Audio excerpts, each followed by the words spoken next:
Caros amigos, boa noite a todos que estão aqui junto conosco nessa live. Bom dia, boa tarde, boa noite a quem está assistindo também em outro momento que não seja ao vivo. Nós vamos começar o nosso programa Café com Kardec e Amigos. Então sejam todos muito bem-vindos. Nesse mês de agosto, é o mês atualmente que estamos fazendo o Café com Kardec sobre as obras de Emmanuel, no caso, os romances de Emmanuel. Então, tivemos o primeiro Café com Kardec, que tratou sobre o livro Há 2000 anos, seguido do segundo Café com Kardec, que tratou sobre 50 anos depois. E hoje teremos a obra magistral, a obra belíssima de Paulo e Estevão. E teremos dois convidados que eu vou apresentar já já para conversar conosco e debater sobre essa temática, sobre esse livro. Então, todos que participam ao vivo podem fazer as suas perguntas, preparar as suas perguntas e enviar pelo nosso chat no YouTube. Esse café está sendo transmitido simultaneamente pelo canal Seridó Espírita, pela TV7 e pelos Facebook do Núcleo Espírita Seara de Luz, Sementes do Cristo e o GEBEM da cidade de Parelhas. Então sejam bem-vindos mais uma vez. E para iniciar esse nosso momento com a harmonização de arte, eu vou chamar aqui para junto da telinha conosco Marciana e Diego, dois amigos do movimento espírita, para nos presentear com duas músicas para a harmonização desse momento. Boa noite, queridos amigos. Boa noite a todos e a todas. Estamos falando aqui direto de Mossoró, né? Então, trazendo esse abraço dos irmãos para todos vocês, de onde vocês estiverem, né? Que possamos estar juntos e conectados agora pela voz do coração, dos pensamentos. Vamos fazer isso usando a arte, né? Que nos inspira, nos eleva. Então, quem quiser fechar os olhos, quem quiser ouvir, né? Com o coração também, ou quem quiser cantar de onde estiver, cante conosco essa primeira música muito conhecida, Súplica a Jesus, pelo Movimento Espírita, né, do grupo, que cantada pelo Grupo AME, né? Então, vamos lá, Súplica a Jesus.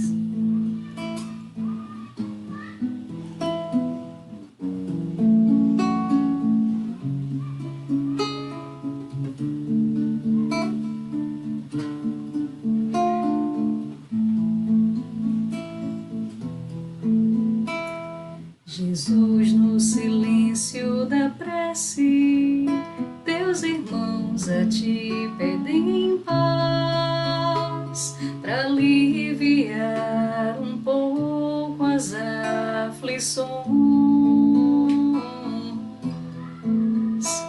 Senhor, enxugai nosso pranto, precisamos do teu amor e sentir tua presença envolver nossos corações.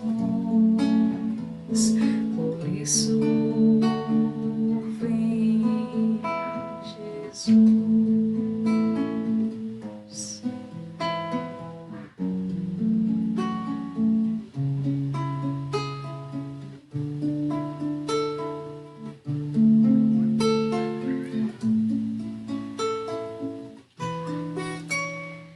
Jesus, no silêncio da prece, teus irmãos a ti pedem paz, para aliviar um pouco as aflições. Senhor, enxugai nosso pranto, precisamos do teu amor e sentir tua presença envolver nossos corações. Por isso, vem, Jesus, e ir ao teu encontro. Queremos te seguir e afastar o mal da terra acabar de vez com a guerra e caminharmos juntos rumo à luz e ir ao teu encontro. Queremos te seguir e afastar o mal da terra e acabar de vez com a guerra e caminharmos juntos rumo à luz.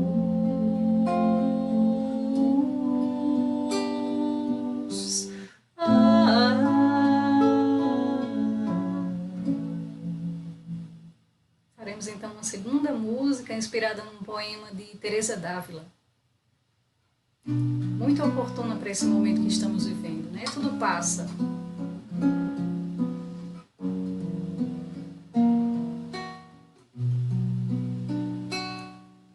Nada te perturbe, nada te espante. Tudo passa, só Deus não muda, a paciência tudo alcança, nada te falta com Deus no coração, só Deus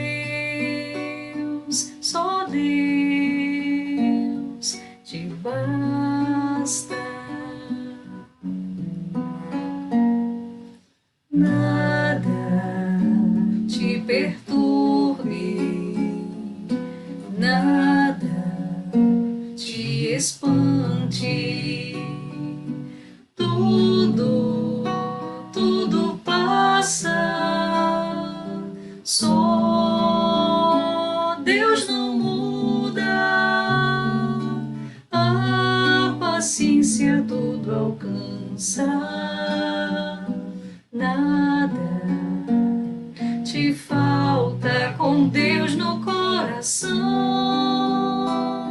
só Deus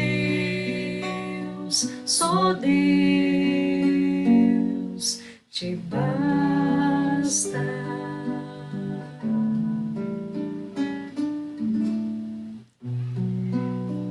Deixamos o nosso abraço para todos vocês. Muito obrigada. Grande abraço, pessoal.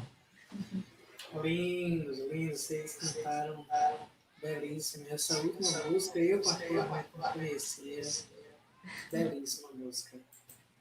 Muito obrigado pela participação de vocês. Tchau. Dando continuidade a esse nosso momento, iniciando assim a parte onde vamos construir o nosso debate, a nossa conversa, eu gostaria de chamar para a nossa telinha, inicialmente aqui, Socorro Souza, nossa amiga da cidade de Parelhas. Seu microfone, Socorro, está desabilitado.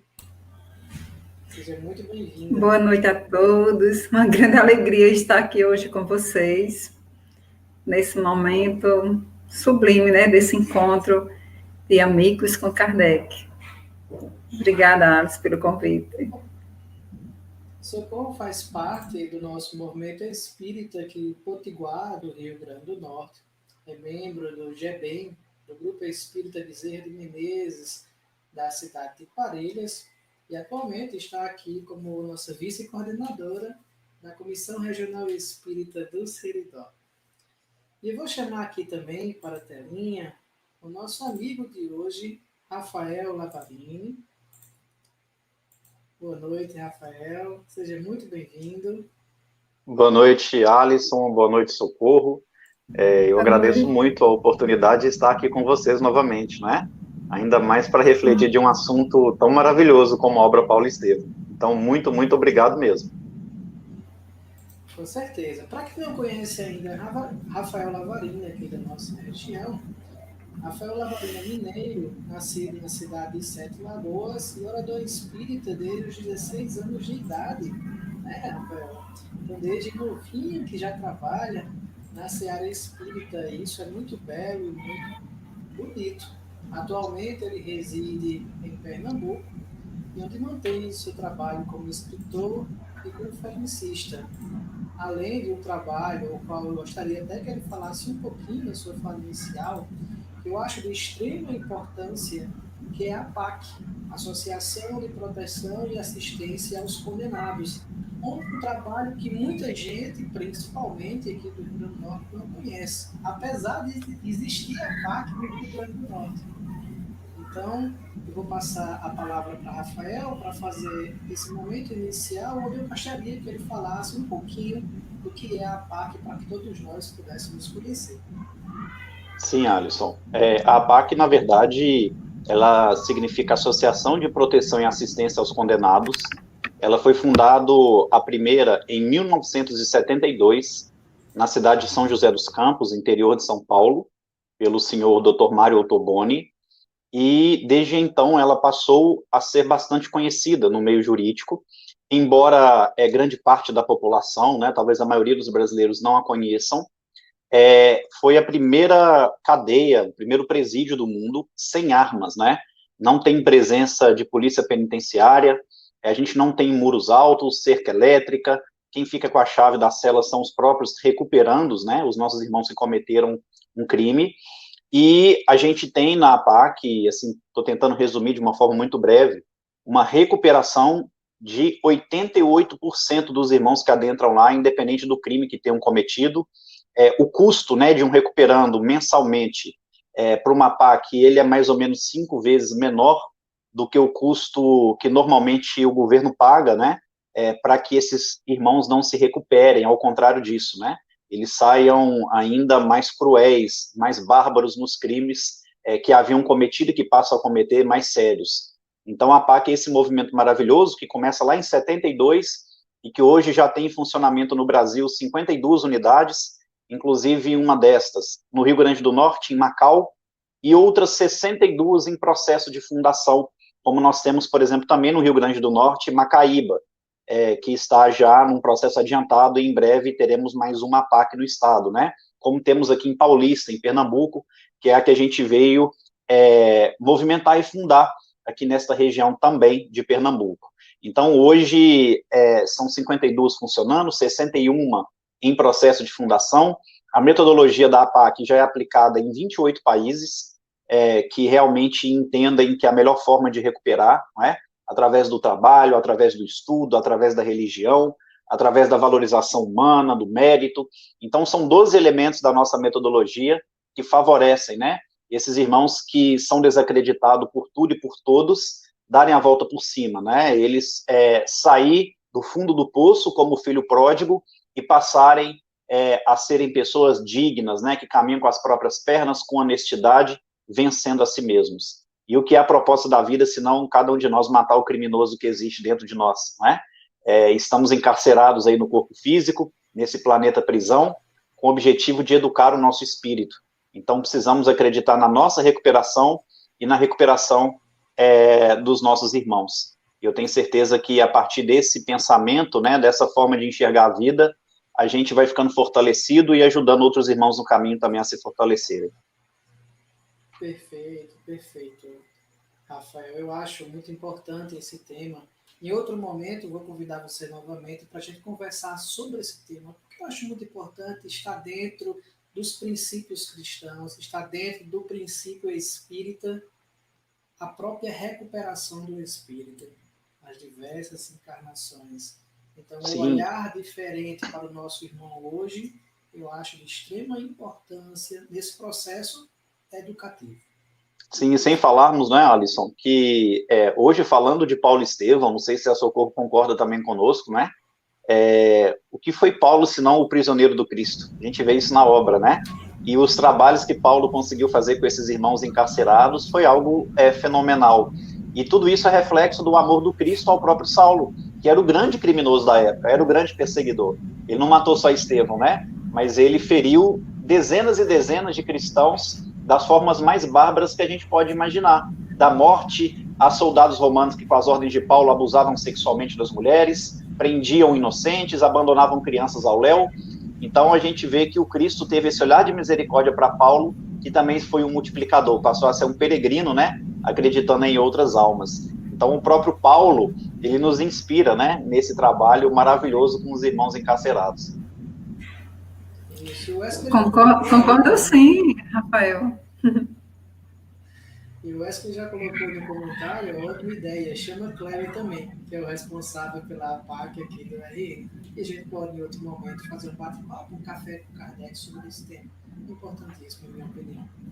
Dando continuidade, agora nesse nosso primeiro bloco, nosso primeiro momento, eu vou passar a palavra primeiramente para Socorro, para que ela possa fazer as considerações iniciais sobre a obra. Em seguida, retornamos e eu passo a palavra para Rafael também poder fazer as suas considerações finais. Então, Socorro, fique à vontade, o microfone é seu. Obrigada, Alice. Obrigada a todos os ouvintes, né, as pessoas que estão nos assistindo. Essa obra é uma obra que a gente se debruça com muita emoção. Falar de Paulo, também falar de Estevão, né, porque Paulo não existiria sem Estevão. E a nossa intenção aqui não é homenagear esse apóstolo. Eles não precisam disso. Também não estamos apenas para rememorar, agora pronto, entalei, rememorar as passagens sublimes dos tempos desses apóstolos, né? E sim apresentar, antes de tudo, a figura desse cooperador fiel, como o próprio Rafael falou aí, esse Paulo que esteve prisioneiro de Cristo, que ele se libertou das prisões da terra, se libertou do seu orgulho, do seu egoísmo e transformou sua vida, transformando também a vida de muitos. Na sua legítima, né, feição de homem, transformado por Jesus e atento ao divino ministério. E eu pergunto aqui, e nós? O que nós estamos fazendo desse chamado, o que nós estamos fazendo do nosso ministério, a quem fomos chamados a servir? Estamos aqui, espíritas cristãos, buscando o nosso melhoramento moral e colocar em prática os ensinamentos de Jesus, assim como Paulo fez. Esclarecemos ainda que não é o nosso propósito aqui levantar apenas a biografia romanceada, e sim lembrar de todo o ensinamento e que ela traz para a nossa vida. Nosso melhor e mais sincero desejo nesse momento é recordar as lutas acerbas e duras desses testemunhos comoventes de um coração extraordinário que foi Paulo de Tarso. Ele que se levantou das lutas humanas para seguir os passos do Mestre Jesus num esforço incessante. Esse romance é tão comovente e inspirador. Ele nos fala do cristianismo nascente, das lutas e do amor na seara do Mestre. Retrata o ato dos apóstolos. Gesiel, no seu início, quando começou o romance, ele mostra o quanto ele vivencia todas as bem-aventuranças. Todos os que abraçaram a causa viveram também as bem-aventuranças, bem-aventurados os aflitos, bem-aventurados os pacíficos, e esse apóstolo, junto com os demais, viveram as bem-aventuranças. Então, essa obra vem tratar do ato dos apóstolos, trata magnificamente de todas as bem-aventuranças. É um livro que conta não somente a conversão de Paulo, de Saulo de Tarso, e Emmanuel, muito carinhoso, diz que Paulo não existiria sem Estevão, o que é verdade. Mas teve também a ponte de Abigail, né? Abigail, que era aquela doçura de menina mulher, que escutava Paulo nas suas aflições. E Estevão, nos primeiros momentos do romance, onde conta o episódio que ele viveu com seu pai. O seu pai que havia perdido as terras e, inconformado, taca fogo lá nas terras, causando um grande incêndio. E Gesiel ali já mostra o quanto ele é um espírito já evoluído, porque ele não só ajuda a apagar o incêndio, como sabendo que seu pai fora o criminoso, ele acolheu seu pai em sua aflição e foi misericordioso com o pai, entregando-se, assumindo um crime que ele não havia cometido. O pai de Gesiel, ele conhecia as leis de Moisés, mas, no entanto, ele ainda não tinha amadurecido o Cristo dentro dele. Ele era desconhecedor do Mestre Jesus, desse amor de Jesus, dessa grandeza em que a obra trata em todo o romance. E Paulo, Paulo, um grande conhecedor das leis mosaicas, rico em inteligência, em dinheiro, cobiçado por muitas mulheres, lindo, um bom partido, né? Mas desde que ouvira falar do mestre Nazareno, aquele assunto o incomodava.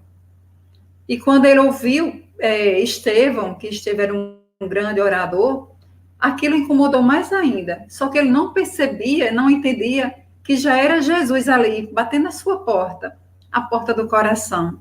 Só depois ele entendeu, depois que ele se converteu, né, ele entendeu o que Jesus disse no Evangelho, né, segundo o Espiritismo. Não pensei que eu tenha vindo destruir a lei ou os profetas. Não os vim destruir, mas cumpri-los, porquanto em verdade vos digo que o céu e a terra não passarão, sem que tudo o que acha na lei esteja perfeitamente cumprido. Não é? E assim, esse romance é um romance lindo, perfeito mesmo, e que a gente se emociona cada vez que a gente lê. E que a gente possa, lembrando hoje de todo esse romance, de toda a história revelada nele, que a gente possa colocar na prática do nosso dia a dia, nos transformando, assim como Paulo se transformou. E eu trago uma reflexão. Onde foi que Jesus nos apareceu na estrada de Damasco? Qual é a nossa estrada de Damasco? Será que nós estamos realmente nos convertendo? Será que nós estamos realmente recebendo a mensagem de Jesus e colocando em prática? Ou estamos deixando ela só na teoria? Porque o importante é fazer o que Paulo fez, colocar o Evangelho de Jesus na cabeça, no coração e na prática diária de todos os dias. É isso, meus amigos. Convido agora Rafael, né? Muito bem, Socorro. Só fazer aqui um pequeno comentário. Adorei esse momento aqui que você fez essa pergunta altamente reflexiva. Qual é a minha estrada de Damasco? Muito bonito. Rafael, convidamos agora você para fazer esse momento de reflexões iniciais. Sim, a gente está aqui meditando, né, em tudo que a Socorro nos trouxe muito bem, inclusive ela teve no início ali o pensamento dela totalmente em comunhão com o que Emmanuel traz nos 3 primeiros parágrafos do prefácio do livro Paulo Estevam, intitulado Breve Notícia, né, onde Emmanuel demonstra o porquê trazer a vida de Paulo e por que ele foi o escolhido, né, para uma obra como esta. E realmente é fantástico, né, a gente perceber esse exemplo de Paulo que realmente soube levantar das lutas humanas para passar a ser esse grande exemplo de cristão a todos nós. E demonstrar que todo mundo, como a Socorro bem disse, pode ter também seu caminho de Damasco. E quem no mundo estará sem ter um chamado do Cristo, né? Que pode se manifestar aí de diversas formas, mas Emmanuel mesmo nos fala que a essência desse chamado será sempre a mesma. né, para seguirmos o Cristo, para aprendermos a importância de morrermos todos os dias, para que Jesus nasça em nossos corações e também possa habitar no nosso próximo. E aproveitando, né, que o tema desse encontro, hoje em especial, é falar sobre Paulo Estevão, mas o nome, né, dessa interação nas redes sociais acerca do Evangelho é Café com Kardec. Então, eu queria trazer primeiro uma reflexão sobre Kardec, a vida, a missão dele, e isso vai ser muito rápido, tá, gente? E que no início não vai ter muito a ver com Paulo Estevão, mas a gente vai entender que tem sim, e que isso tudo é muito importante. Vejam só, existe em um dos livros, né, de Allan Kardec, no livro Obras Póstumas, um diálogo de Kardec com o espírito de verdade. E naquele diálogo, obviamente, Kardec conversava com o espírito de verdade através de uma médium. Aquela médium, ela trazia pela psicofonia a manifestação do espírito de verdade, e Kardec ali tirava algumas dúvidas. Inclusive, Kardec, muito preocupado naquele diálogo, que em Obras Póstumas está escrito com o subtítulo Minha Volta, embora a gente não está aqui para fazer previsão de reencarnação de ninguém, tá? Eu acho que isso não importa nesse instante, nesse momento. O importante é observarmos de fato a obra, o exemplo de cada ser humano, que é o que marca, né? Mas ali está intitulado Minha Volta, e Kardec fala, olha, eu tenho recebido notícias de que o clero tem estudado, assim, muito, muito, muito dedicado a estudar o Livro dos Espíritos. Então, Kardec, naquele questionamento que ele faz ao Espírito de Verdade, levando essa informação, acho que, no fundo, ele tinha ali uma esperança, né? Será que a igreja vai concordar com o que a gente trouxe? Será que a igreja vai enxergar que essa é uma terceira revelação? Então, tinha esperança. E, ao mesmo tempo, Kardec também reclama um pouco para o Espírito de Verdade todas as perseguições de que ele era alvo. Kardec estava cansado. Meus amigos, Kardec, ele estudava 30, 40 horas seguidas para codificar a doutrina espírita para a gente. A saúde foi debilitando, né? Os processos emocionais, psicológicos foram sobrecarregando também Kardec, que era um homem humano e que sofria como todo ser humano sofre, né? E aquela carga enorme de trabalho, de responsabilidade, imaginem, só mesmo algum amigo muito próximo do Cristo para vir com essa missão de Allan Kardec, que ali desabafava com o Espírito de Verdade e mandava essa informação de que o clero estudava profundamente o Livro dos Espíritos. E então o Espírito de Verdade fala, olha, você está enganado, tá? Eles estão estudando, mas não é porque eles são simpáticos à ideia. Eles estão estudando para saber como eles vão combater a ideia, como eles vão perseguir ainda mais. E aí Kardec, que já estava cansado, sobrecarregado, certamente toma um susto, e o Espírito de Verdade fala com ele, mas fique tranquilo, porque em pouco tempo estará conosco, estará entre nós. Ou seja, você está sobrecarregado, está cansado, está achando difícil, fica tranquilo, que você vai desencarnar logo, logo. Não é? Eu não sei se aquilo ali deve ter trago alívio ou desespero para Kardec. O certo é que ele, então, começa a conversar ali com o Espírito de Verdade, que fala com ele o seguinte, mas ficarás conosco pouco tempo. Deverás voltar à Terra para continuar a obra que tem iniciado.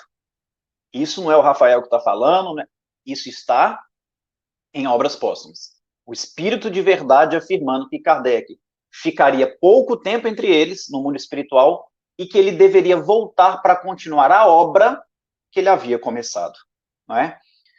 Então, a gente tem uma nota de rodapé de Allan Kardec, que nesse momento faz o seguinte comentário, que segundo os cálculos dele, pelo que ele ainda tinha que trabalhar e concluir na Terra, não é o último trabalho que ele estava entregando, pelo tempo que ficaria na erraticidade, no mundo espiritual, pelo tempo da infância e tudo, ele voltaria no final daquele século ou no início do próximo para dar continuidade à obra que ele havia começado.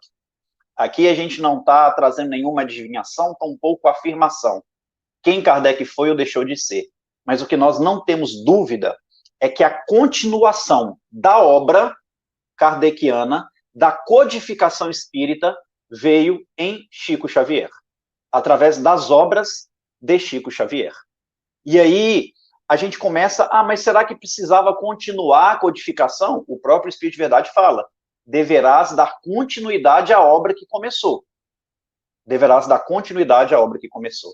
E aí, se a gente pegar cada particularidade da obra de Chico, a gente vai entender um desdobramento sobre tudo aquilo que Kardec trouxe no Pentateuco em especial. Se pegarmos, por exemplo, livros que, teoricamente, não tem nada a ver com a codificação espírita, como o primeiro livro, Parnaso de Além Túmulo, que balançou o movimento espírita daquele tempo, e também não só o movimento espírita, mas o movimento social, literário, a autenticidade e a identidade de cada um daqueles poetas que escreviam por meio de um intermediário que tinha 4ª série de grupo, que parou de estudar aos 10 anos de idade. E aí a gente estudando profundamente aqueles poemas, que parecem ser só rimas maravilhosas, a gente vai perceber que cada poema daquele está relacionado a uma pergunta do Livro dos Espíritos. A gente vai perceber que todos os fenômenos mediúnicos tratados em O Livro dos Médiuns, nós encontraremos, por exemplo, o desdobramento desta vivência do ponto de vista espiritual nas obras de André Luiz.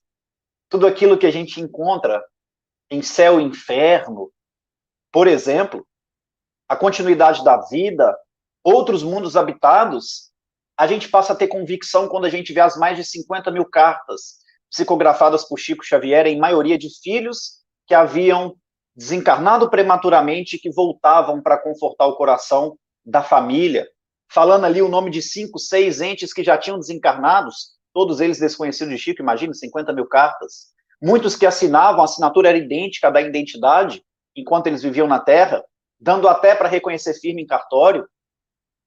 Essas psicografias já livraram pessoas de terem tido prisões, serem encarceradas, utilizaram injúria popular, salvando e inocentando pessoas que não tinham cometido crime.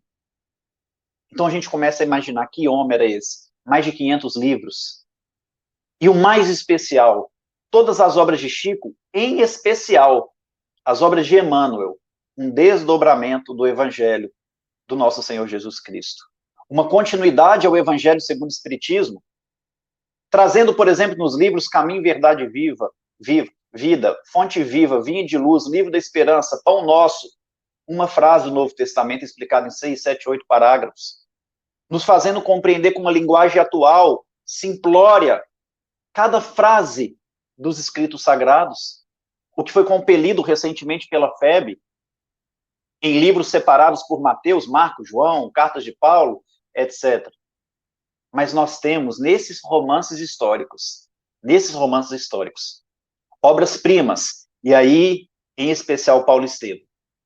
Livro que, quando qualquer ser humano tem contato e lê, tem a impressão de ser transportado.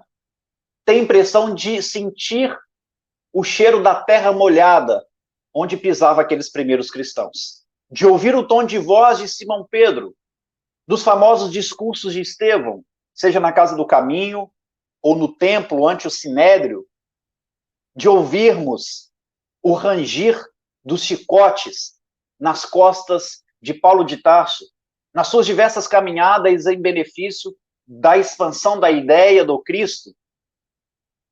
E quando perguntaram a Chico, esse homem que deu continuidade, sem dúvida, à obra de Kardec, de todos aqueles livros que contam mais de 500 obras, qual o mais importante? E ele não teve dúvida de responder, Paulo e Estevão. Essa obra que é continuidade de Kardec, é continuidade da codificação, qual a mais importante? Paulo e Estevão, segundo o próprio Chico. E como bem disse a nossa irmã Socorro, Paulo e Estevão não é uma ficha romanceada, não é apenas um conto de histórias, mas um livro que traz a história pura do cristianismo primitivo. É Atos dos Apóstolos com detalhes, é Atos dos Apóstolos segundo as tradições espirituais superiores que permitiram Emmanuel ser um médium no mundo espiritual e utilizar-se do médium Chico Xavier para trazer a todos nós a história do cristianismo, com seus detalhes mais importantes, ao ponto de sabermos que todas as pessoas que leem Paulo Estevam costumam ter uma ideia em comum. Depois que eu li essa obra, minha vida não foi a mesma. Comecei a enxergar a vida de uma maneira diferente, muito mais profunda. Então, meus irmãos, a obra de Chico Xavier, e hoje em especial Paulo Estevam, é muito, muito mais importante do que a gente pode imaginar. A gente tem um tratado espiritual nas nossas mãos, e muitas vezes não damos o valor que deveríamos dar. Lemos uma vez, mas já conheço a história. Conheço a história, já li, mas esse livro é de estudo, é de cabeceira. Porque todas as questões que hoje, muitas vezes, se tornam conflitos nos tempos religiosos, encontramos explicação no Paulo Estevão. Todas as questões que são conflitos no religioso, encontramos também conflitos semelhantes na obra e a postura do religioso vencendo a si mesmo. Não apenas na figura de Paulo, mas de muitos outros que fizeram parte dessa obra maravilhosa, que tanto nos emociona. E para finalizar essa primeira introdução, essas considerações iniciais, Chico Xavier começa a psicografar o Paulo Estevão no final da década de 40, 1940.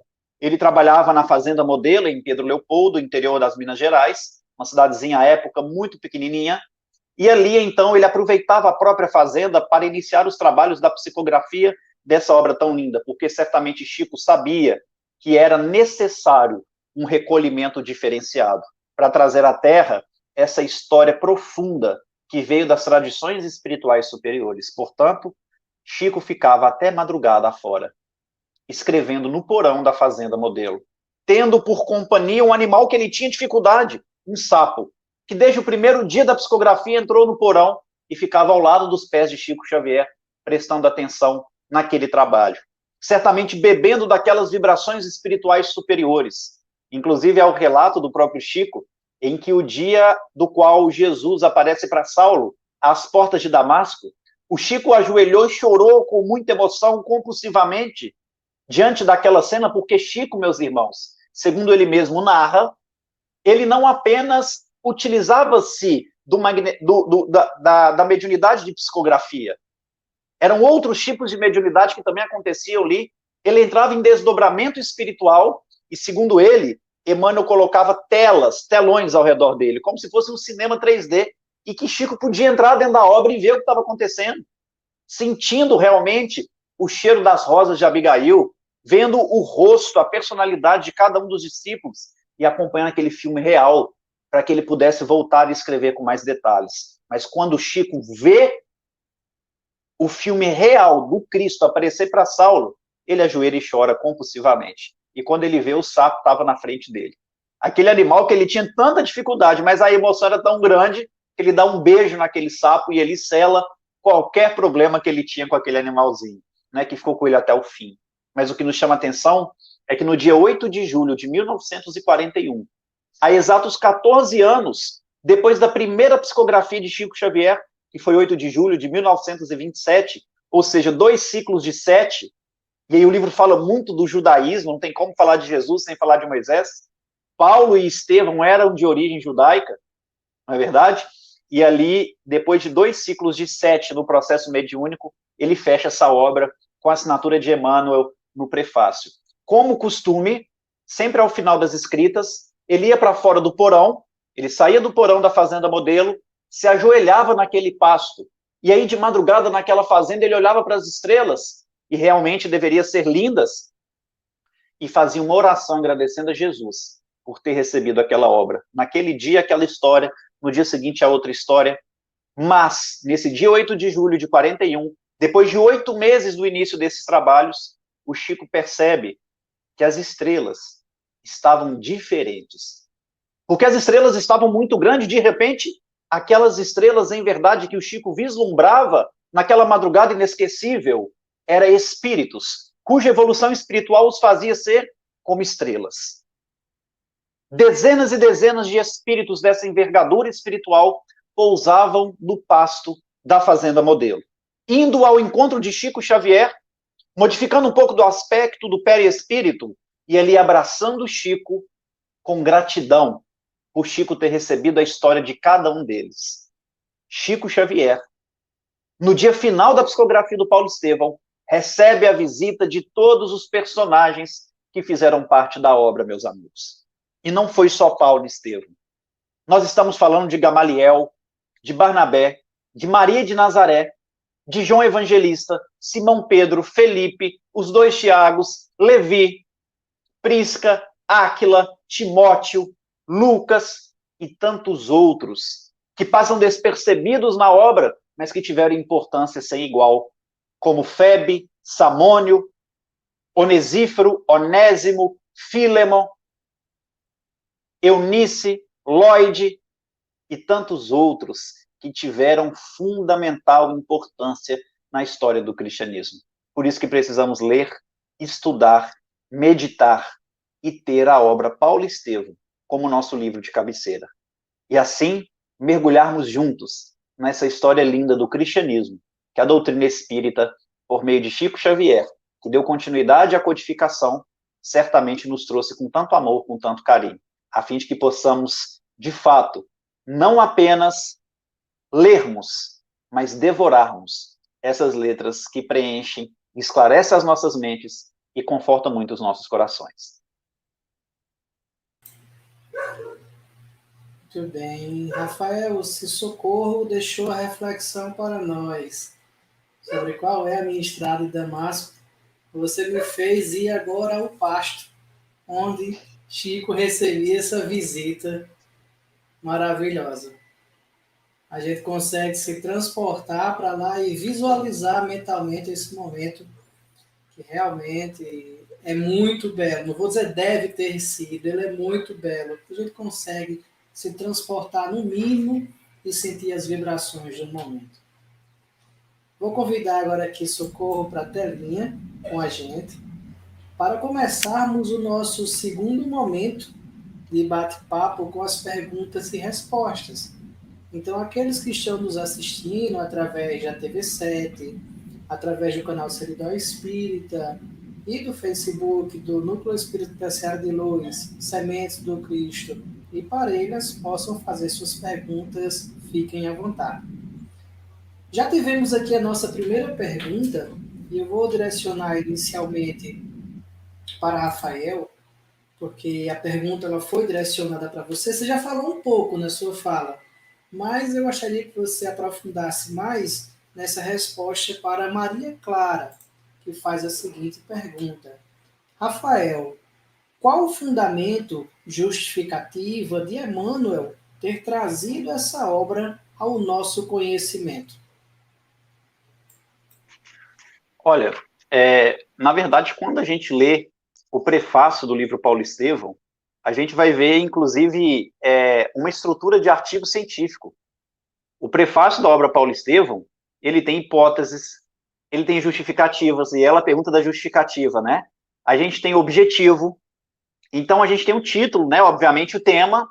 Então a gente tem tudo isso condensado no Paulo Estevão, que foi escrito em 1940, 1941, né? Com uma estrutura de artigo científico dos tempos atuais. Então, vejam só, isso o prefácio do livro Paulo Estevão, né? E que cada frase dessa aqui dá para meditar. Então, eu vou pegar um pedacinho aqui, eu estou com o livro aberto, o pedaço onde Emmanuel fala da justificativa, né?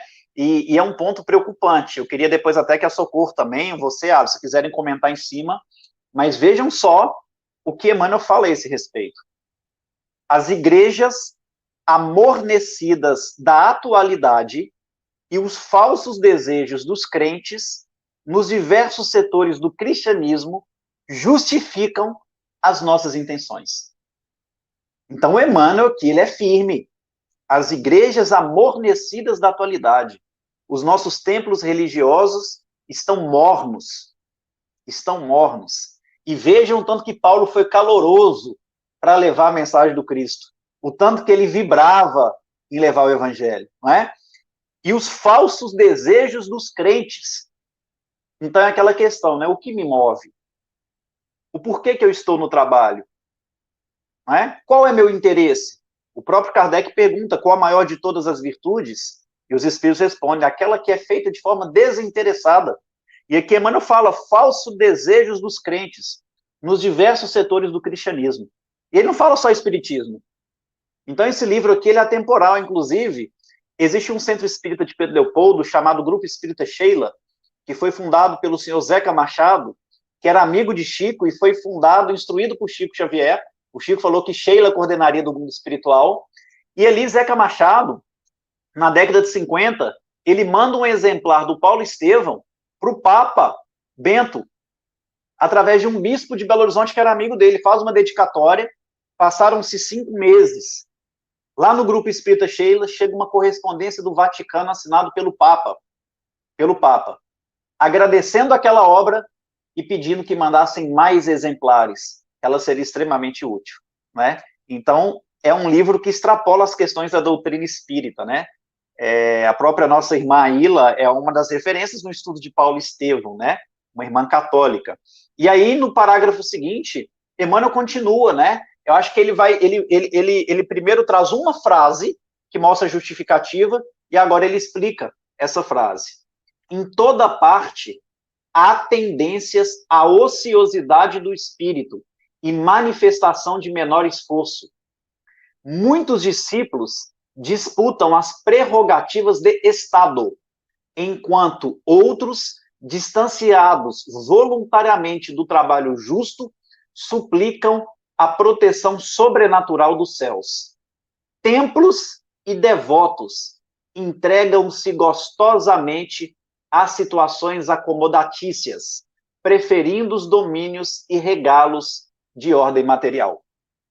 Então, aqui, Emmanuel pega pesado, justificando por que ele traz essa obra, nos traçando um panorama, e que, ainda que fosse escrito na década de 40, é muito mais atual do que a gente imagina, né? Esse falso desejo daqueles que se dizem espíritas, católicos, evangélicos, os templos estão mornos, né?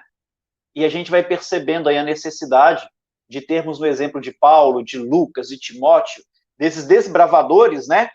O roteiro, um atalho de luz para a gente encontrar os caminhos do Cristo por meio deles, esquecendo prerrogativas de Estado, como Emmanuel fala aqui, né?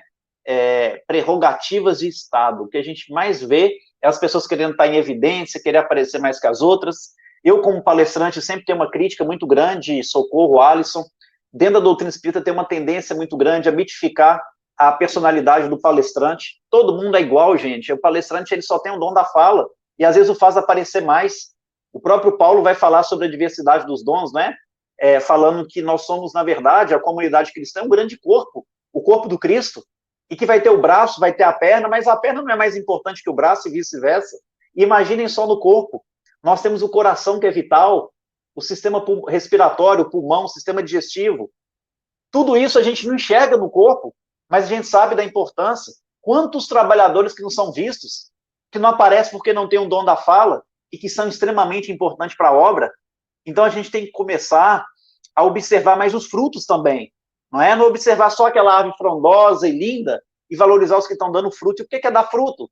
Senão estar ao encontro dos filhos do Calvário. Essa é a grande mensagem do Paulo Estevão. O cristão precisa estar com os sofredores. O cristão precisa estar levantando aqueles que sofrem de abandono do coração. O cristão precisa estar junto de quem está passando fome, das prostitutas. Ele precisa estar junto dos drogados, dos encarcerados, dos que estão esquecidos nos hospitais. Não tem segredo, esse é o arroz com feijão que a gente precisa se alimentar enquanto cristãos, não é?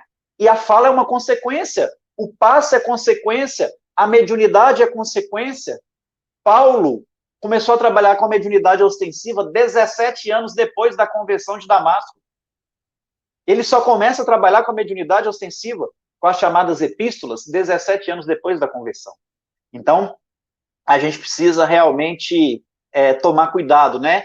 E Emmanuel ainda termina falando, e ainda essas pessoas ficam suplicando a proteção sobrenatural dos céus, afastados do trabalho justo, não é? Então, a gente precisa tomar cuidado para não estarmos também afastados do trabalho justo.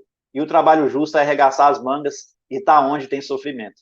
Onde tem treva, o cristão tem que estar, não é? A gente acha que Jesus, que Paulo Estevão está lá no mundo espiritual superior tocando harpa, não é? Vendo os anjinhos passar, tá? Não, eles estão nos abismos, nas trevas. Maria de Nazaré, o primeiro trabalho que ela assume depois de desencarnar é com suicidas. Inclusive, vai perdoando o assassino do próprio filho, Judas. Então, a gente percebe que nós temos uma visão ainda muito distorcida do que é. E o Paulo Estevão é esse sacode, né? Que a gente precisa para entender realmente por onde caminhar enquanto cristãos. Socorro, gostaria de comentar também a pergunta.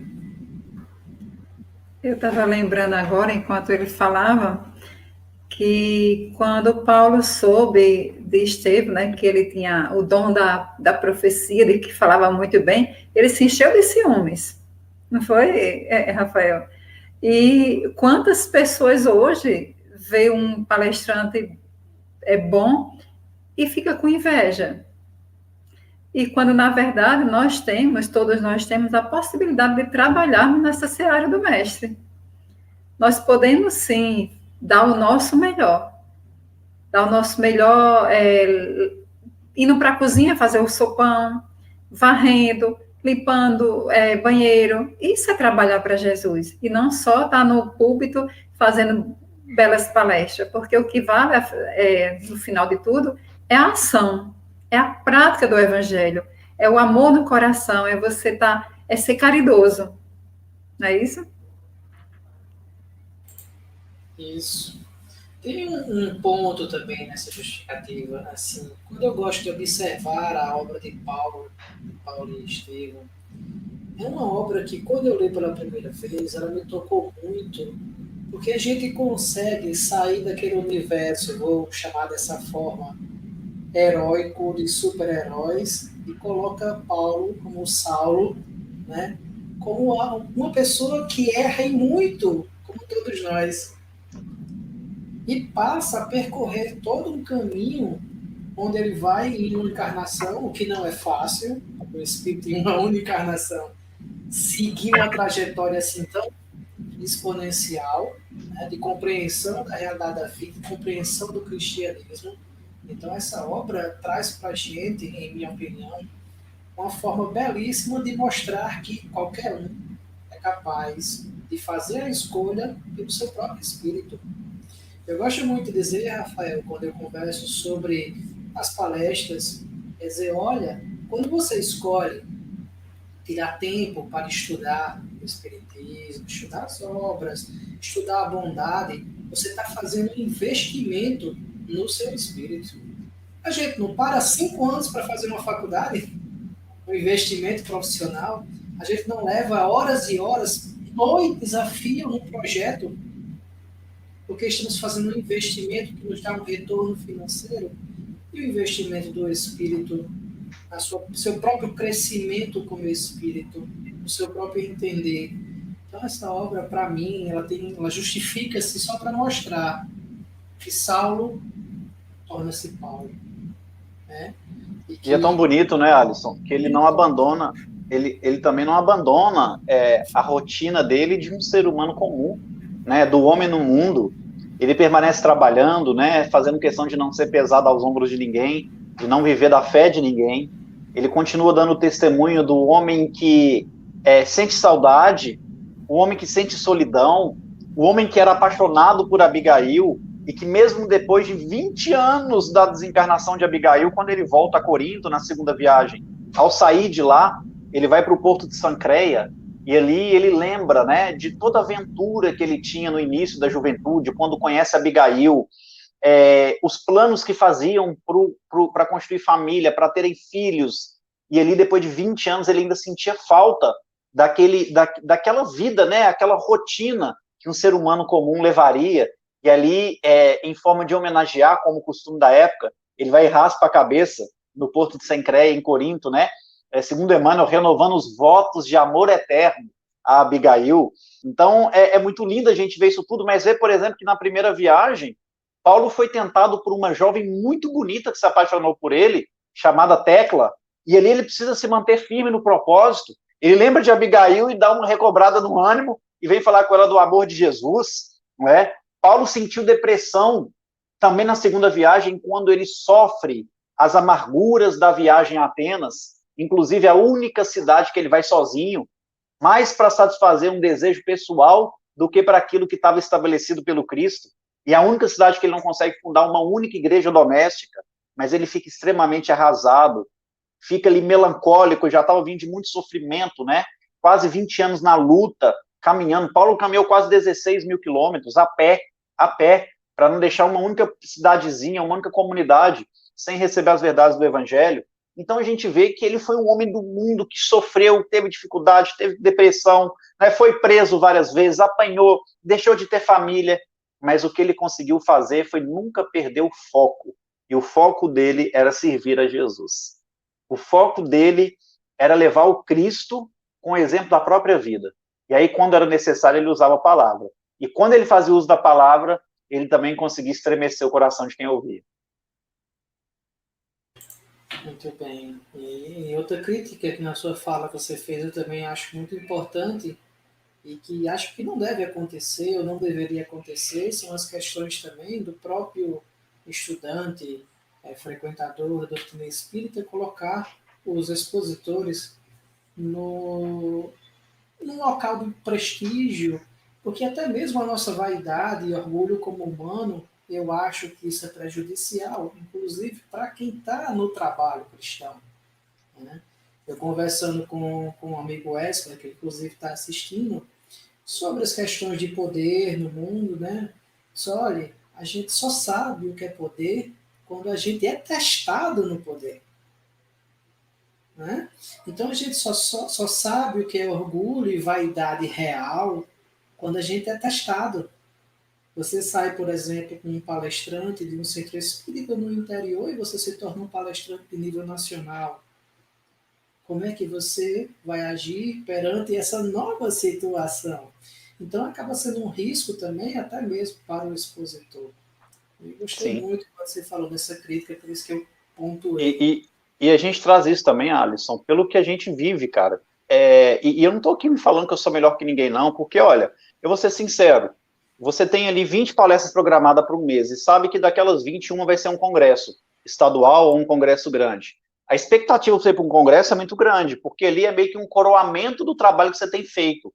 Então você percebe que é o nosso orgulho. Qual que é a diferença de falar para 2.000 pessoas e falar para 10?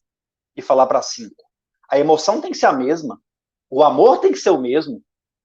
Imagina o mundo espiritual. Será que naquele lugar que tem 2.000 pessoas, tem a mesma plateia que tem muitas vezes naquela casinha simples que está com 5? Né? E mais, vamos imaginar Paulo. Paulo é chamado para ir em congresso. E aqui eu não estou falando que são todos, mas é a maioria. Tá? E eu estou falando que eu vou. E porque a gente já viu isso, né, várias vezes. Então imagine só. E é isso, gente, que o Paulo Estevão faz. É uma sacudida, é uma sacudida. E nós não estamos falando que a pessoa que faz isso, ela está toda... Não, tem um lado bom, tem um lado positivo, mas tem coisas que a gente tem que tomar cuidado, que foge do que é cristianismo, foge do que é doutrina espírita. Então imagina Paulo ser convidado para falar. Beleza, ele vai no congresso, falar de Jesus. Aí no final, tem aquele monte de gente querendo abraçar ele, querendo tirar uma foto, não é? Querendo muitas vezes pedir uma coisa. É uma mãe que está desesperada, que teve um filho preso, a outra que perdeu um filho prematuro. E aí vem aquele tanto de gente para falar. E aí vai chegar as pessoas do cerimonial e vai pegar Paulo pela mão e falar assim, você agora vai para aquela salinha reservada ali. Que lá tem um arzinho condicionado, tem um camarão, né, tem um petisco, e você vai estar separado do povo. Então a gente precisa começar a pensar nisso. Por quê que tem que ter essa separação? Será que a gente é um extraterrestre? É um intocável? Por que eu falei? Ah, mas ele não vai ter sossego. Chico Xavier, tem uma história dele, que ele foi fazer o lançamento de um livro em São Paulo, e esse lançamento foi num ginásio municipal. E ele aceitou porque ele falou assim, ó, avisa só para o pessoal da casa espírita, porque eu estou um pouco doente, né, e tal, tal. E esse negócio de avisar só para o pessoal da casa espírita, no início foi só o povo da casa espírita, mas a notícia espalhou que o Chico estava por ali, naquele ginásio, né? E a fila já estava dando a volta no quarteirão, começou 7 da noite, deu 1h da manhã. E o que o Chico fazia? O Chico recebia a pessoa, se levantava, beijava a mão da pessoa, a pessoa beijava a mão dela, o Chico dava um abraço, ele sentava, fazia a dedicatória do livro, e para cada uma dedicatória diferente, escrevia uma coisa que a pessoa estava precisando de ouvir, entregava o livro, levantava de novo, beijava a mão e despedia, e a pessoa beijava ele. Isso ele foi fazendo centenas e centenas de vezes, até 1h da manhã. Hoje, até a dedicatória dos palestrantes aí que são famosos, os maiorais da casa espírita, é um carimbo que eles batem e dá um visto. Ô, gente, peraí. A pessoa, às vezes, ela vai ter um carinho muito maior pela obra, pela dedicatória que ela recebe, e a gente bate carimbo. Então a gente tem que começar a repetir. Ah, mas não vai ter tempo. Aí deu 1h da manhã, uma pessoa chegou e falou assim, fecha a porta. Sem Chico ouvir. Passou 5 minutos, o Chico virou pro outro e falou assim, manda abrir a porta. Enquanto tiver uma pessoa do lado de fora, eu vou atender. Isso foi até 8 da manhã. Um senhor de quase 80 anos de idade. Levantando, sentando, assinando. Eu não estou falando que a gente tem que ser igual ao Chico, mas precisa criar uma separação como essa? de não estar junto do povo, de não estar perto dos filhos do Calvário. Muito mais importante, às vezes, que uma palestra é um abraço que você dá na pessoa, é o ouvido que você empresta para ela falar de um drama, de um sofrimento, e ali ela vai sair fortalecida. Então, o Paulo Estevão é um banho de água fria no nosso ego, no nosso orgulho. É colocar os nossos pés no chão. Nesse momento que muita gente fala que depois da pandemia nós temos que mudar, nós temos que inovar. Inovar o que se a gente não está conseguindo fazer o trivial? Inovar o que se a gente não está conseguindo rebuscar a mensagem do Cristo? É óbvio que a gente vai acompanhar o desenvolvimento tecnológico. Olha que maravilha que a gente está fazendo agora. Por meio da tecnologia. Mas o que a gente tem de desafio depois da pandemia é trazer Jesus de novo para o coração do povo. Né? É trazer o Cristo para o nosso movimento. E esse é o grande convite do livro Paulo Estevão. Desculpe o desabafo.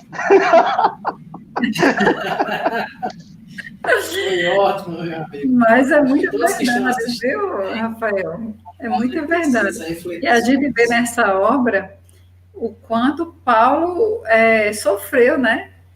Ele que era um cara orgulhoso, ele se dobrou, ele chorou e seguiu. E hoje, qualquer besteirinha que a gente passa, a gente se enche de melindre e já desiste da causa.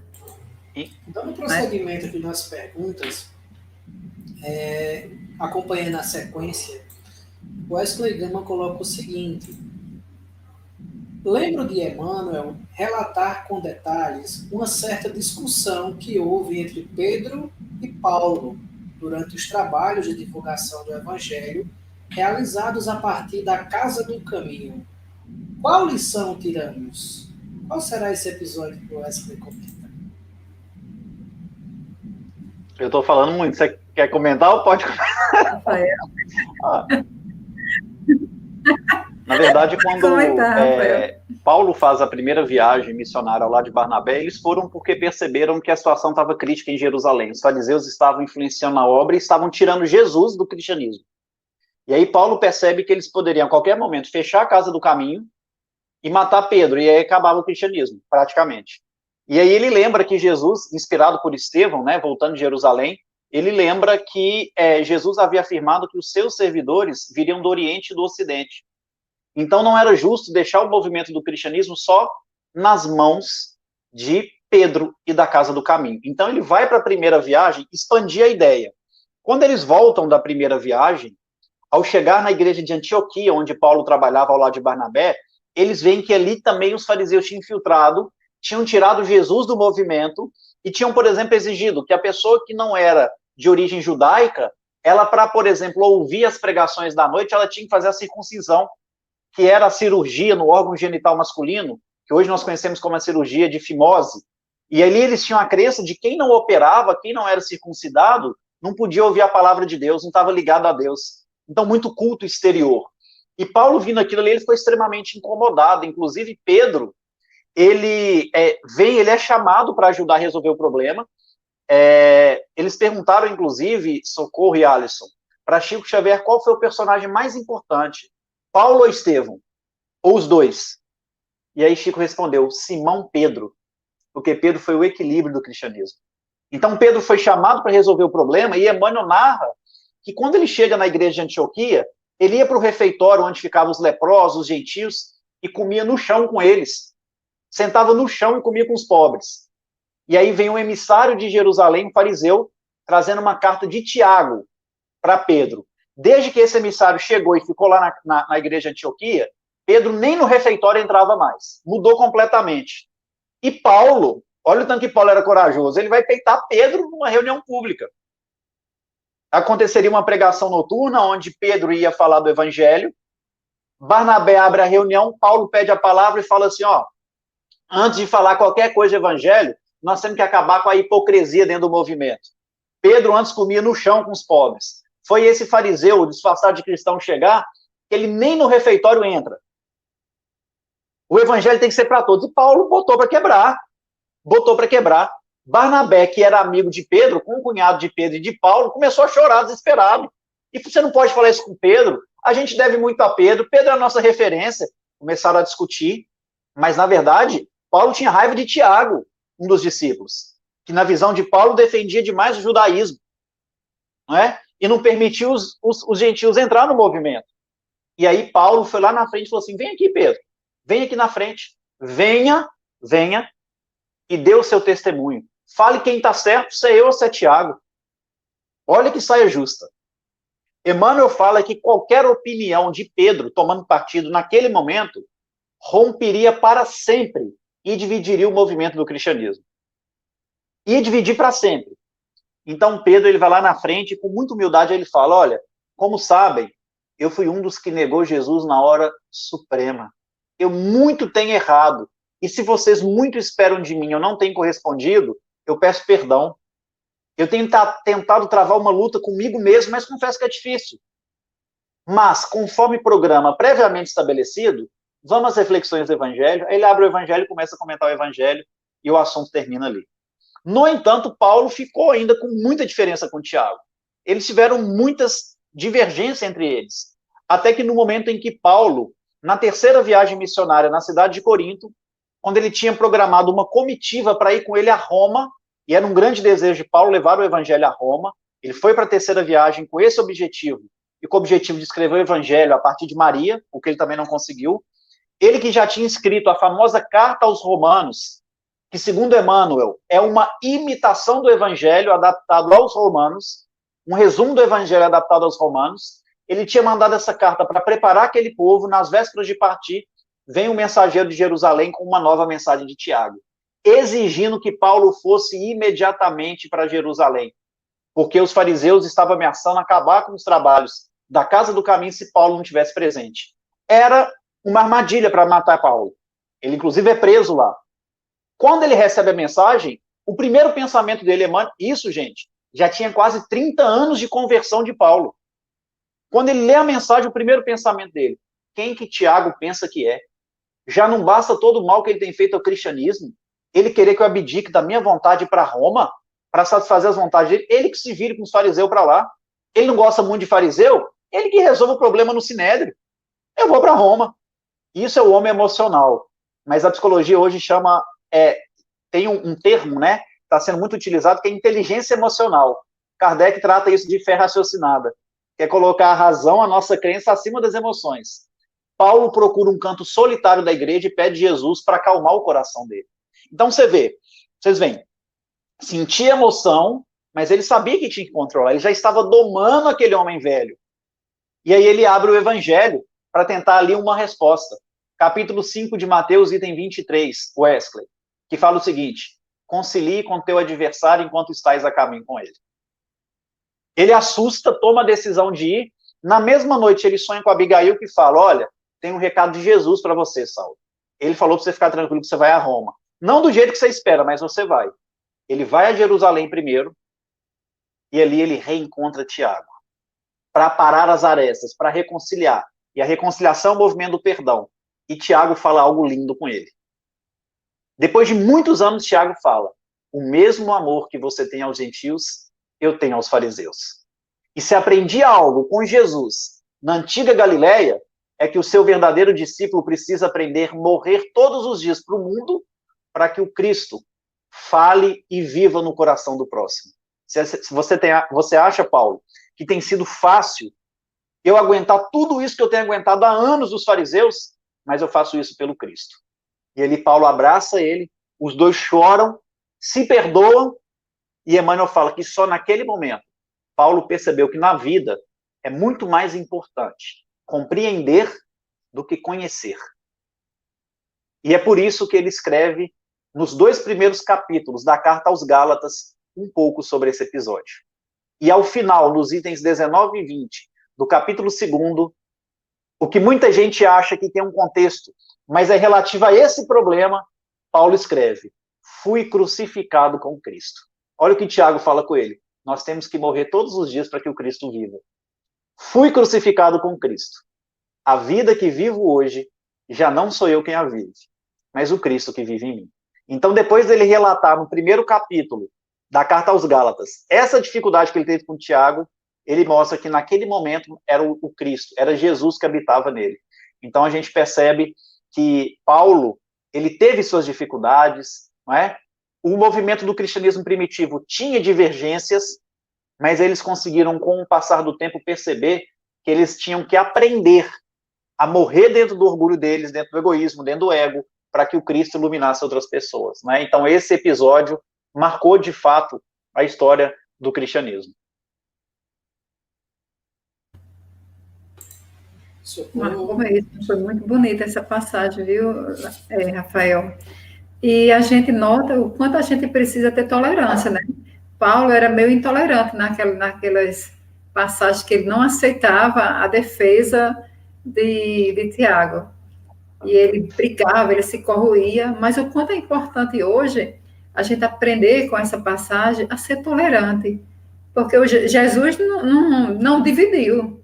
Jesus olhava para a pessoa, Jesus via o que aquela pessoa vinha a ser e aceitava ela como ela era, tentando modificar com seus exemplos, né? Que a pessoa tomasse das lições do Cristo e colocasse em prática. E nesse episódio, Paulo foi bem intolerante, só depois foi que ele reconheceu o quanto era necessário essa aceitação. E o quanto o Tiago manteve ali um certo equilíbrio, né, Rafael? Exatamente. E Tiago, ele soube silenciar muito, né? E quando a gente lê o livro, não sei se vocês percebem isso, nós temos uma tendência muito grande a ficar do lado de Paulo, né? A gente ser o advogado de Paulo e defender ele em tudo depois da conversão. Mas ele errou muitas vezes, né? Por exemplo, quando eles foram fazer a segunda viagem, ele chama Barnabé e Barnabé fala, tudo bem, mas você sabe que João Marcos é meu sobrinho, está comigo. E Paulo falou, com ele eu não vou, porque ele já sucumbiu a primeira vez, não quero que ele vá de novo. E vai sozinho, ele rompe com Barnabé ali, sendo que o próprio Paulo recebeu várias segundas chances de Jesus, né?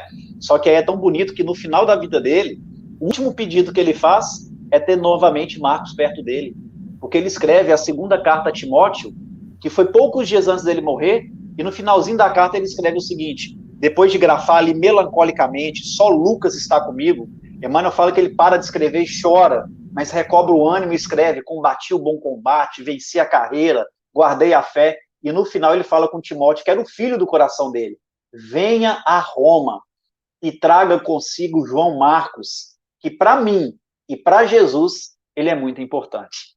Então o último pedido dele, dias antes de morrer, foi trazer João Marcos novamente para perto dele, porque ele sabia que em algum momento ele foi rude com João, né, com Marcos. Então a vida é isso, né? O Paulo, ele não virou santo do dia para a noite, mas ele lutou muito para ser melhor a cada dia, né? Ele teve a vontade, né? A vontade de mudar. Porque a gente tem só um desejo, mas quando a gente tem a vontade, a gente coloca em prática essa mudança. E eu acho bem interessante porque a partir de um diálogo que ele teve com Lucas, né? Ele transformou Lucas. E a história de Lucas, não sei se alguém já leu, é uma história linda. Lucas se transforma um médico do corpo e da alma. E foi a partir de um diálogo fraterno que teve com Paulo. Então, Paulo fez muitos milagres por onde ele andou. Converteu Exatamente. muita gente. E é engraçado que a gente fica sem entender, né? Porque quando apresenta-se Paulo na obra, Emmanuel fala da oratória dele, inclusive, e ele fica incomodado, como o Socorro lembrou, quando ele viu a oratória de Estevão. Ele ficou extremamente incomodado com aquele ali, porque ele era conhecido por convencer a todos pelo poder da oratória. Mas quando ele se converte, ele quase morreu na primeira palestra que ele fez, que foi em Damasco. Em Jerusalém não conseguiu nem falar. Lá em Antioquia, que já tinha 7 anos que ele tinha convertido, quando ele foi assumir o púlpito, ele ficava gago, vermelho, não conseguia estabelecer uma linha de raciocínio e não conseguia falar. Depois de 10 anos, ele teve uma oportunidade, mas aí nesse intervalo, Emmanuel, ali no início da primeira viagem, que Barnabé era o grande orador da primeira viagem, Emmanuel fala que antes que Paulo assumisse novamente a tribuna, ele deveria ter contato com as dores humanas, porque só em contato com as dores humanas ele seria um bom instrumento. Então, a gente vê o tanto que é importante o fazer, né? O agir, o movimentar-se, né? Porque a fala vai ser só uma consequência, e aí sim, quando você faz algo, você vai conseguir atingir mais corações com o verbo, né? Nós temos aqui mais uma pergunta. A hora passou muito rápido. Quando eu olhei aqui para Para quem vocês não veem, mas aqui a gente vê quanto tempo tem live está passando. Eu olhei, disse 1h15 já. Eu não vi esse tempo passar. Mas temos uma pergunta aqui de Zé Newton Pena, um amigo querido nosso daqui, do Seridó. Na verdade, a gente conheceu ele aqui e hoje ele está em Salvador. Então, ele sempre nos acompanha aqui no Seridó Espírita. Um abraço para vocês, Zé Newton. E ele faz a seguinte pergunta. Paulo de Tarso visitou as igrejas assim que desencarnou, mostrando a importância que tinha cada uma delas. Será que hoje, no cristianismo redivivo, ele visita os nossos centros espíritas?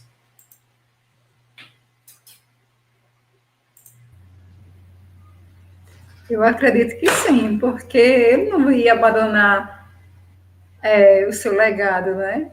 Acredito que todo apóstolo tem sim esse cuidado, esse zelo por nós que estamos tentando, né, colocar o cristianismo em nossa vida e levar adiante. Sim, eu também não tenho dúvida, né? Inclusive, a gente tem que se perguntar, né? O que ele tem visto nos nossos templos, né? Do tempo que eu frequento, se ele chegar aqui ou qualquer discípulo, o que eles vão achar, né? Do que vão ver. Então, essa é uma pergunta preocupante. Agora, sobre o Paulo, tem uma história muito legal dos trabalhos que ele... a última notícia que nós tivemos de um trabalho que Paulo estava desempenhando com mais rigor no mundo espiritual veio do Chico. Quando ele recebe a visita de uma grande amiga do Rio de Janeiro, essa senhora que há mais de 40 anos fazia o culto do lar todos os dias na casa dela. E eu sempre falo, né, a gente criou uma cultura de incentivar as pessoas a fazer culto no lar uma vez por semana. Enquanto Gesiel, Paulo, Pedro, Jesus, eles oravam nos lares todos os dias. É o que o Alisson falou no início, né? É investir um tempo em nós, é investir um tempo no nosso espírito. E por que a gente tem dificuldade de levar Jesus para a casa espírita? Por que o Cristo tem saído das oratórias, dos estudos? Porque a gente não está conseguindo fazer isso nem em casa, e tem que ser diário, não é? E aí essa senhora, amiga do Chico, da cidade do Rio de Janeiro, ela fazia o culto há 40 anos, todos os dias, e literalmente abre as portas da casa para as pessoas que não conheciam Jesus, que estavam aflitos, problema aí. Então o culto dela era familiar, mas era aberto também a qualquer um que quisesse estar presente. E aí uma das visitas que ela fez a Chico Xavier, o Chico falou com ela assim, ô, minha amiga, abraçou e tal, falou assim, eu quero que você me dê a notícia de Paulo, como é que Paulo tá? E ela ficou pensando em algum familiar, em algum parente, lembrou, Paulo, que vai muito lá no seu culto. E ela ficou sem entender o que estava acontecendo, tentando ver se era algum dos assistidos, né? Das pessoas que iam ali, falou, Chico, você não leva a mal, mas eu não estou com a cabeça muito boa, talvez a idade que está avançada. E o Chico deu uma risada e falou assim, Paulo de Tarso, minha filha, ele tem te visitado sempre, porque no mundo espiritual ele assumiu a tarefa de zelar pelos lares que levam com seriedade o culto do evangelho no lar. E ele tem te visitado muito. Então, vejam o nosso compromisso com a família, com o culto doméstico, né? Paulo, ele tem visitado muitos lares que têm comprometimento em levar Jesus diariamente. Basta vermos também o que está lá no livro Os Mensageiros, aquela viúva, né, que passava por dificuldades financeiras, que às vezes tinha só uma alimentação por dia para dar para os 4 filhinhos, e que ali na casa dela, sob o ponto de vista espiritual, era o local onde os espíritos da vida maior tinham para recarregar as energias, se educarem e continuar fazendo as tarefas aqui na Terra. E qual que era o diferencial dela? Todos os dias às 18 horas reuniu os filhinhos para meditarem no Novo Testamento. Então, a gente percebe que Paulo, certamente, como muitos discípulos, percorre os templos religiosos, mas hoje, em especial, o comprometimento dele é com aqueles que têm seriedade no trabalho do culto do lar.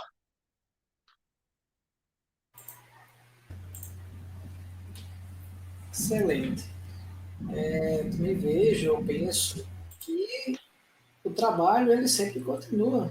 O trabalhador, ele gosta do trabalho. Né? Eu acho muito interessante, em umas palestras que nos Arena Feitosa, que aí ele tem o seguinte, ele diz, olha, pessoal, se eu desencarnar e acordar nas regiões umbralinas, eu gostaria de acordar com a plaquinha no peito, trabalhador. Porque já que eu estou lá, então vamos trabalhar. Eu acho que é assim que o verdadeiro trabalhador ele faz. Ele trabalha incansável, né? Eu tinha comentado, Rafael, E eu estou acompanhando, você tem live praticamente todos os dias também, quando não é todos os dias, mas tem uma grande série de lives. E às vezes o pessoal assim fala no próprio movimento espírita, ele diz assim, mas domingo você vai descansar, a gente conversa na segunda para fazer a programação do servidor espírita. O trabalho para Jesus não tem domingo, não. A gente não pode pensar que é um trabalho que é cansativo, é um trabalho prazeroso, né? A gente está fazendo o que nós escolhemos fazer. Porque uma coisa é quando você é obrigado a fazer. O trabalho espírita, em minha opinião, é uma escolha individual. O trabalho do Cristo é uma escolha individual. Então, imaginar Paulo e inúmeros outros trabalhadores, Chico, vários outros, Jerônimo Mendonça, você falou, e eu lembrei de Jerônimo Mendonça numa das suas falas, estão aqui trabalhando. E os vários do próprio movimento espírita de cada cidadezinha que desencarnam e continuam seus trabalhos nas casas espíritas. Para finalizar, né, nós estamos com 1h20 e a gente vai fazer aqui uma última pergunta que eu deixei aqui para o final, porque ela é uma pergunta um pouquinho polêmica, mas fizeram uma pergunta e eu vou fazer para você. Que Marcílio faz a seguinte pergunta. Saindo um pouco do tema, mas aproveitando a deixa de Rafael na abertura do café, o que você acha da afirmação de alguns expositores que afirmam que Chico foi a reencarnação de Kardec? Desculpa lhe botar nessa fogueira. Não, mas a gente tem que tratar, acho que de forma natural, essas questões, porque eu acredito que, acho que a nossa sociedade, não é? Ela está muito inflamada. Então, se o Alisson acredita que Chico foi Kardec, eu não acredito, a gente vira inimigo, não é? Se o Alisson, ele torce para o Náutico, eu torço para o esporte, a gente vira inimigo. Se um é da direita, o outro da esquerda, e quem é do meio, é todo mundo brigando com todo mundo. Então, a gente tem que ser mais tolerante, a gente tem que saber respeitar as diferenças, não é? Então, eu acho que esse tipo de opinião a gente pode ter sem criar inimizade, não é? Rafael, eu especificamente, acredito que Chico Xavier foi reencarnação de Kardec, por todas as pessoas que conviveram de fato ao lado de Chico.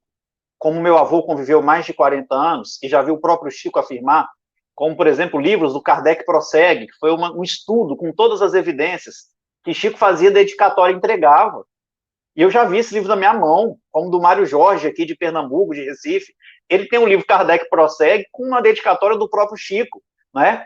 Mas isso é o que menos importa, de falar assim, foi, não vai mudar a nossa vida, né? Eu acho que o que a gente tem que ter, cada um vai ter sua opinião individual, cada um vai ter o próprio juízo a esse respeito, mas o importante é o que Chico deixou, o que Kardec nos ensinou, e o que eu estou fazendo com isso acima de tudo, não é? É óbvio que a gente passa a valorizar muito mais a obra se a gente enxergar por esse lado, né? E a obra de Chico e Kardec, elas precisam ser muito valorizadas, gente, elas têm sido esquecidas, né?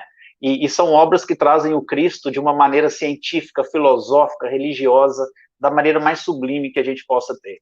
Então, ainda que a gente tenha as opiniões pessoais, não fiquem com raiva de mim, não é? Porque muitas vezes, se você não acredita, a gente vai saber respeitar, não é? E é assim a vida.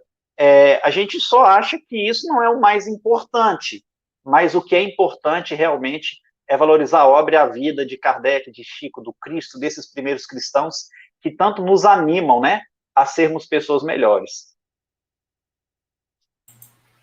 Verdade, perfeita a resposta. Gostei muito. O mais verdade. importante é o que nos deixa, né, Socorro? Kardec. É a mensagem que deixa, né? E a gente deve beber dessas mensagens. Socorro, eu gostaria que você fizesse suas considerações finais e em seguida a gente passa para Rafael fazer as considerações finais sobre o tema, sobre esse nosso café. Estou feliz com a nossa participação. livro riquíssimo, quando ensina a humildade, ensina o perdão, e que a gente possa ler, reler, estudar e colocar em prática. Eu vou só ler uma parte do livro que me chamou bem a atenção, que foi aquela oração que a Abigail fez quando o pai desencarnou e quando Estevão desencarnou. E essa oração é tão rica, nos fortalece tanto nos momentos de nossa aflição, onde ela diz: Senhor Deus, Pai dos que choram, dos tristes e dos oprimidos, fortaleza dos vencidos, consolo de toda dor. Embora a miséria amarga dos prantos do nosso erro, deste mundo de desterro, clamamos por vosso amor. Das aflições do caminho, na noite mais tormentosa, vossa fonte generosa é o bem que não secará. Sois em tudo a luz eterna, da alegria e da bonança, nossa porta de esperança, que nunca se fechará. Quando tudo nos despreza no mundo da iniquidade, quando vem a tempestade sobre as flores da ilusão, ó Pai, sois a luz divina, o cântico da certeza, vencendo toda aspereza, vencendo toda aflição.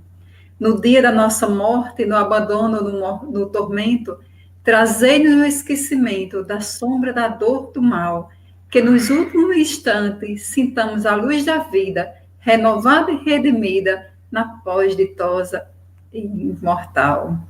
Na paz ditosa e imortal. Maravilha, viu? Lindo, lindo, lindo.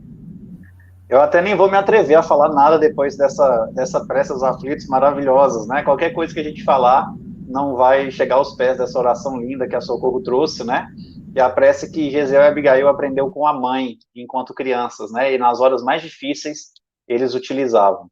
E agradecer a Socorro, o Alisson, os nossos irmãos que nos antecederam com aquela canção maravilhosa também, que trouxe calmaria à nossa alma, e dizer a vocês que sempre que precisar podem contar comigo, que a gente está junto. E se Deus quiser, Alisson, vamos estar em breve aí falando sobre a PAC também, que é um tema que a gente é apaixonado, né? E que cada um de vocês que nos assistiram possa ter paz, possa ter harmonia, e que Jesus esteja presente na vida de todos. Um grande abraço. Olha, vamos sim, Rafael. E cuidado com o seu pedido, viu? Tanto eu como outro colega aqui chamado Zeca Oliveira, da Crenorte, nós somos conhecidos no movimento espírita por arranjar trabalho para os outros, viu? Vamos embora. Zeca Oliveira, ele faz assim, eu aprendi com ele. Ele liga para você e faz: Ô Rafael, tu tá sabendo que dia 29 de agosto você tem uma palestra aqui? Ele liga mais ou menos nesse estilo. Que maravilha. É dos meus. Você será sempre muito bem-vindo nesses momentos aqui do nosso canal Servidão Espírita, junto também com a TV 7, com a qual a gente tem parceria e está transmitindo por lá também, para nos momentos de palestra, em outros momentos de café com Kardec, que é esse bate-papo aqui informal, como você percebeu, aqui entre amigos, né? Falando sobre o que nós gostamos de falar, que é Espiritismo. Um amigo querido também, no primeiro café, Igor Mateus, ele disse: olha, esse é um evento que eu não posso faltar, porque tem café, que eu gosto muito no caso dele, Kardec, que é outra coisa que nós gostamos muito, e amigos. Então, fechou o programa, tem que ser algo muito bom. Perfeito, muito bom.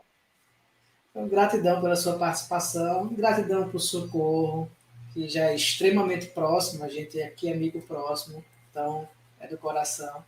Obrigado pela participação no Socorro. E obrigado a todos que participaram aqui conosco, que fizeram as perguntas, que estão sempre acompanhando. Nesse café eu nem lembrei de colocar os banners. Né? Os banners a gente diz: pessoal, se inscreva no canal, participe, compartilhe. Então, para quem ficou, para quem vai assistir em outros momentos, se inscreva em nosso canal, ative o sininho para receber as notificações. Isso é importante no trabalho da divulgação. E a gente trabalha aqui muito satisfeito com a divulgação do Espiritismo, com a divulgação do Kardec. Então, mais uma vez, habilitar o microfone de Socorro. Boa noite, Socorro. Rafael. Boa noite. Tchau, tchau, pessoal.